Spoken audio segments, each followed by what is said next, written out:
Welcome to Aludip Academy.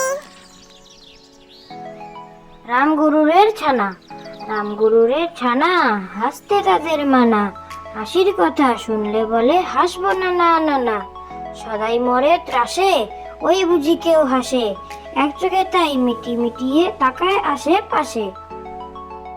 রামগুরুরের ছানা হাসতে তাদের মানা হাসির কথা শুনলে বলে হাসবো না না না না সদাই মরে ত্রাসে ওই বুঝি কেউ হাসে এক চোখে তাই মিটি মিটিয়ে তাকায় আশেপাশে।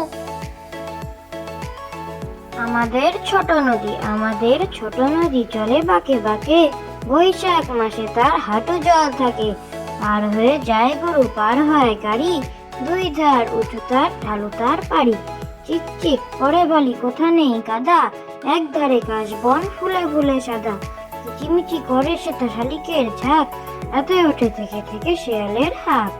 আমাদের ছোট নদী চলে বাঁকে বাঁকে বৈশাখ মাসে তার হাঁটু জল থাকে পার হয়ে যায় গরু পার হয় গাড়ি দুই ধার উঁচু তার ঢালু তার পাড়ি চিকচিক করে বলি কোথা নেই কাদা এক ধারে কাশ বন ফুলে ফুলে সাদা কিচিমিচি করে সেটা শালিকের ঝাঁক রাতে ওঠে থেকে থেকে শেয়ালের হাঁক।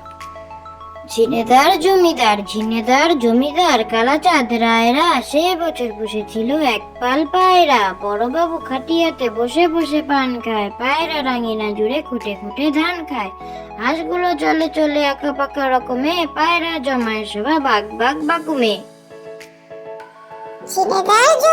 ঝিনেদার জমিদার কালাচাঁদ রায়রা সে বছর পুষেছিল এক পাল পায়রা বড়বাবু খাটিয়াতে বসে বসে পান খায় পায়রা রাঙিনা জুড়ে খুঁটে খুঁটে ধান খায় হাঁসগুলো চলে চলে আঁকা পাকা রকমে পায়রা জমায় সবা বাগ বাগ বাকুমে।